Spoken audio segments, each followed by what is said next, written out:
नमस्कार विद्यार्थी आणि पालक मित्रांनो, मी किशोर कारसेकर स्टुडंट्स हेल्पलाईन सेंटर मध्ये आपलं सर्वांचं स्वागत आहे। तर या व्हिडिओमध्ये आपण माहिती घेणार आहोत केरळ मेडिकल रजिस्ट्रेशन प्रोसेस बद्दल। तर सध्या 27 मार्च आहे। 27 मार्चच्या दिवशी केरळची जे मेडिकल काउन्सिलिंग आहे, एक मेडिकल काउन्सिलिंगची लिंक ओपन झालेली आहे। तर लिंक ओपन झाली आहे, त्या लिंक मध्ये आपल्याला ऍप्लिकेशन फॉर्म कसा भरायचा आहे, ऍप्लिकेशन फॉर्म भरण्यासाठी काय रिक्वायर्ड डॉक्युमेंट्स आहेत, ऍप्लिकेशन फॉर्म भरण्यासाठी किती फीस लागणार आहे, या इन डिटेल इन्फॉर्मेशन आपण सर्व या व्हिडिओमध्ये घेणार आहोत। ठीक आहे, तर पाहायला असता आपला सर्वात महत्त्वाचा पॉइंट आहे केरळचा जो आपण या ठिकाणी ऍप्लिकेशन फॉर्म भरणार, केरळचा ऍप्लिकेशन फॉर्म भरण्यासाठी कुठली वेबसाईट लागणार आहे याबद्दल। तर केरळची वेबसाईट बद्दल माहिती देत असताना तुम्हाला kerala.gov.in या वेबसाईट वरती आपल्याला ऍप्लिकेशन फॉर्म फिलअप करायचा आहे। ठीक आहे, ऍप्लिकेशन फॉर्म बद्दल जर काही डाउट्स असतील तर टेलिग्राम चॅनल वरती मी याचं इन्फॉर्मेशन ब्राउचर दिला आहे, सोबतच व्हॉट्सअप ग्रुप वरती सुद्धा मी हे इन्फॉर्मेशन ब्राउचर अवेलेबल केलेलं आहे। ठीक आहे, नेक्स्ट आता हा फॉर्म भरण्यासाठी आपल्याला डेट्स किती अवेलेबल आहेत तर पाहायला असतं आपल्याला 27 मार्च पासून 11 एप्रिल पर्यंत या डेट्स मध्ये आपल्याला हा ऍप्लिकेशन फॉर्म भरता येणार आहे। जवळपास हा आपल्याला 20 दिवस हा फॉर्म भरण्यासाठी मिळत आहेत। दुसरी गोष्ट आहे, आता केरळ राज्यासाठी आपण मेडिकल सोडलं तर अजून कुठल्या कोर्ससाठी अप्लाय करू शकतो का, जर पाहायला असतं जेव्हा आपण फॉर्म ओपन करू, फॉर्म ओपन केल्यानंतर आपल्याला दिसून येतं आपल्याला medical course, engineering course, pharmacy course, architecture course आणि BSc कोर्सेससाठी आपण या केरळ राज्यासाठी ऍप्लिकेशन देऊ शकतात। पण या व्हिडिओमध्ये आपण माहिती घेत आहोत फक्त आणि फक्त मेडिकल कोर्सेससाठी। मेडिकल कोर्समध्ये आपण MBBS, BDS, BMS, BSMS, BUMS या सर्व कोर्ससाठी आपण त्या एका फॉर्म मध्ये अप्लाय करू शकतो। ठीक आहे, तर कोर्स डिटेल झाली तुमची। नेक्स्ट आहे इलिजिबिलिटी। महत्वाची गोष्ट आहे की इलिजिबिलिटी काय असणार आहे, तर याची इलिजिबिलिटीचा आपण विचार केला असता तर तो कॅन्डिडेट इंडियन नॅशनल असायला पाहिजे। दुसरी गोष्ट, त्या कॅन्डिडेटचं बोर्ड मध्ये ऍग्रीगेट, लक्षात घ्या बोर्ड मध्ये ऍग्रीगेट मार्क हे 50% असायला पाहिजे। जसं आपला महाराष्ट्रामध्ये ओपन कॅटेगरीचा जो कट ऑफ आहे, ऍग्रीगेट कट ऑफ आहे, की फिजिक्स, केमिस्ट्री, मॅथ किंवा ऍग्रीगेट मार्क्स या ठिकाणी 50% असणं गरजेचं आहे। तर त्याच प्रकारे हा तुमचा कट ऑफ असणार आहे। आणि दुसरी गोष्ट याच्यामध्ये एज लिमिट, एजचा जर आपण विचार केला तर आपली या ठिकाणी at the time of admission आपलं 17 वर्ष या ठिकाणी कंप्लीट असणं गरजेचं असणार आहे। ठीक आहे, नंतर रिक्वायर्ड डॉक्युमेंट्स। आता डॉक्युमेंट्सचा विचार जर केला, ज्या विद्यार्थ्यांनी कर्नाटक ऍप्लिकेशन फॉर्म फिल केला आहे त्याच प्रकारे विद्यार्थ्याला डॉक्युमेंट्स लागणार आहेत। याच्यामध्ये आपल्याला 10वीचा मार्कशीट लागणार आहे आणि या 10वीच्या मार्कशीट वरती जे विद्यार्थी CBSE बोर्डचे आहेत त्यांच्या मार्कशीट त्यांची डेट ऑफ बर्थ आहेत, पण जे विद्यार्थी CBSE बोर्डचे नाहीत त्या विद्यार्थ्यांना डेट ऑफ बर्थ प्रूफ या ठिकाणी मेन्शन करावा लागणार आहे। नंतर आपल्याला फोटो आणि नंतर सिग्नेचर आपल्याला या ठिकाणी अटॅच करावं लागेल। नंतर आधार कार्ड आणि बँक पासबुक, आधार कार्ड नंबर आणि बँक पासबुक एवढे आपल्याला गोष्ट लागणार आहेत। हे तुम्हाला हे झालं फॉर्म बद्दल इन्फॉर्मेशन।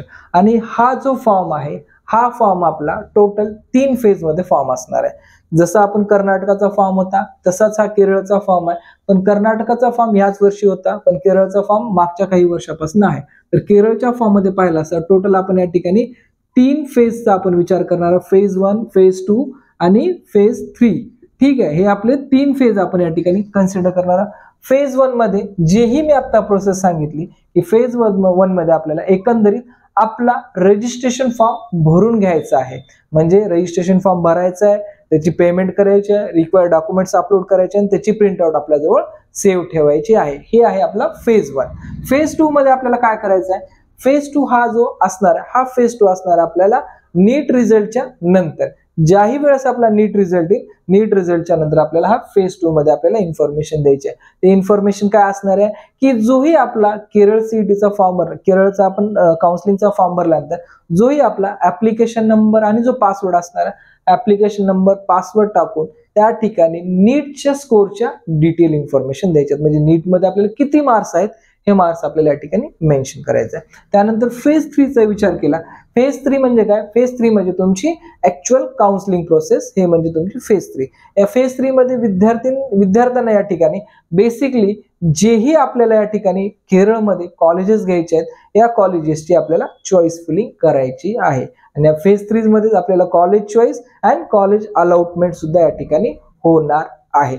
या प्रकारे एकंदरीत आपला केरळ राज्याचा फॉर्म चालत आहे। आता लक्षात घ्या कर्नाटक झालं, केरळ झालं, हे जे ओपन स्टेट आहेत, या ओपन स्टेटचे आणखी बऱ्याच अशा स्टेट आहेत की ज्या स्टेटचे असे फॉर्म निघत असतात. ज्याही वेळेस या फॉर्म निघतील त्याच्याबद्दल मी तुम्हाला डेफिनेटली अपडेट देईल. आणि हे अपडेट दिल्यानंतर महत्वाची गोष्ट आहे, विद्यार्थ्याला एक कन्फ्युजन आहे की विद्यार्थी मॅक्झिमम असे पाहण्यात आले की ज्या विद्यार्थी फॉर्म फक्त अप्लाय करायचंय, पण फॉर्म अप्लाय केल्यानंतर पुढे काय प्रोसेस करायचे याबद्दल विद्यार्थ्याला माहिती कमी आहे आणि माहिती घेण्याचा प्रयत्न पण करत नाहीत विद्यार्थी. जस्ट माझा फ्रेंड भरत आहे, माझ्या घरच्यांनी सांगितलं फॉर्म भरत आहे. तर या ठिकाणी लक्षात घ्या, ज्याही राज्याचा आपण फॉर्म भरू त्या राज्यामध्ये आपण टोटली ओपन कॅटेगरी मधनं जात असतो. आपल्याला कुठलेच कॅटेगरी बेनिफिट या ठिकाणी भेटत नसतात. ते कर्नाटक असो अथवा केरळ असो, या ठिकाणी आपण टोटल ओपन मध्ये जात असतो. आणि ओपन मधून जात असताना आपण सध्या केरळचाच विचार करू. या ओपन कॅटेगरी मधून आपल्याला टोटल 19 कॉलेजला आपण या ठिकाणी ऍप्लिकेशन देऊ शकतो. म्हणजे केरळ मधले जे प्रायव्हेट आणि सेमी गव्हर्नमेंट या कॉलेजेससाठी 19 कॉलेज आहेत टोटल. 19 साठी आपण ऍप्लिकेशन देत असतो. मग ऍप्लिकेशन देत असतो, मग याचा एकंदरीत कट ऑफ काय असू शकतो? कारण आपण कुठल्याही कॉलेजमध्ये किंवा आपण ज्यावेळेस अदर राज्याचा फॉर्म भरत असतो त्यावेळेस आपल्या माइंडमध्ये एकच गोष्ट येते की कट ऑफ त्या राज्याचा कमी असेल का? तर केरळ बाबतीत ही गोष्ट लागू होत नाही.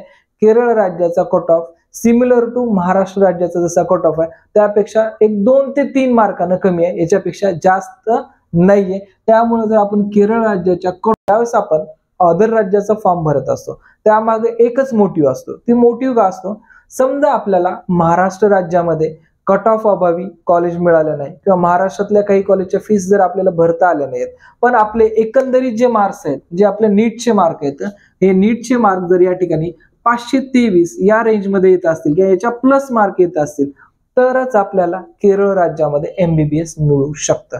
याच्या जर खाली मार्क्स येत असतील तर आपल्याला थोडंसं केरळ राज्यामध्ये ऍडमिशन मिळणं सुद्धा कठीण आहे. त्याचं रिझन काय की केरळ राज्य आहे त्या ठिकाणी ओपन स्टेट आहे, जसं कर्नाटक ओपन स्टेट आहे, केरळ सुद्धा ओपन स्टेट आहे. मग या ठिकाणी 523 एवढी जास्त मार्क का लागत आहेत? मग त्यामध्ये जर विचार केला महाराष्ट्रात पण जवळपास हाच कट ऑफ आहे, मग केरळ राज्यात जायचं का? तर बऱ्याच विद्यार्थी पालकांना या ठिकाणी लक्षात घ्यायचं आहे, महाराष्ट्राचं कॉम्पिटिशन हाय आहेच, प्लस जे केरळ राज्यात जे गव्हर्नमेंट सोडून जे काही प्रायव्हेट आणि सेमी गव्हर्नमेंटची कॉलेज आहेत हे टोटल 19 कॉलेज आहेत. आणि 19 कॉलेजचा या ठिकाणी जवळपास 7.5 लाखापासून ते 10 लाखापर्यंत या ठिकाणी फी स्ट्रक्चर आहे. तुम्ही या ठिकाणी 6.5 जरी पकडलात तरी हरकत नाही, पण मी एक ऍव्हरेज या ठिकाणी घेतले 7.5 लाख ते 10 लाख हे या कॉलेजेसचं फी स्ट्रक्चर आहे.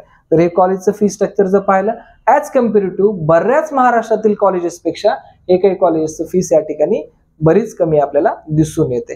त्यामुळे केरळ राज्यात जे आउटसाइड म्हणजे जे काही महाराष्ट्र किंवा महाराष्ट्राच्या बाहेरचे आणखी बरे म्हणजे केरळ होम स्टेट सोडून बाकीचे जेवढेही या ठिकाणी मुलं जातात या मुलाला एकंदरीत 523 एवढे मार्क्स या ठिकाणी लागतात. आता या मार्क्स बद्दल ऍज वेल ऍज कॉलेज अनुसार किती मार्क्स लागतात आणि त्या कॉलेजचं फी स्ट्रक्चर काय असणार आहे इन डिटेल इन्फॉर्मेशन मी तुम्हाला नेक्स्ट व्हिडिओमध्ये काही वेळातमध्येच तुम्हाला या ठिकाणी आपल्या चॅनलवरती पोस्ट करेन. आणि सर्वात महत्वाची गोष्ट आहे, फॉर्म आज स्टार्ट झालेला, आपल्याला 11 तारखेपर्यंत वेळ आहे. या डेटमध्येच आपण फॉर्म फिलअप करणं गरजेचं आहे. आणि हा फॉर्म सध्या बिफोर नीट एक्झामच्याच अगोदर चालू होतो. नीट एक्झाम झाल्यानंतर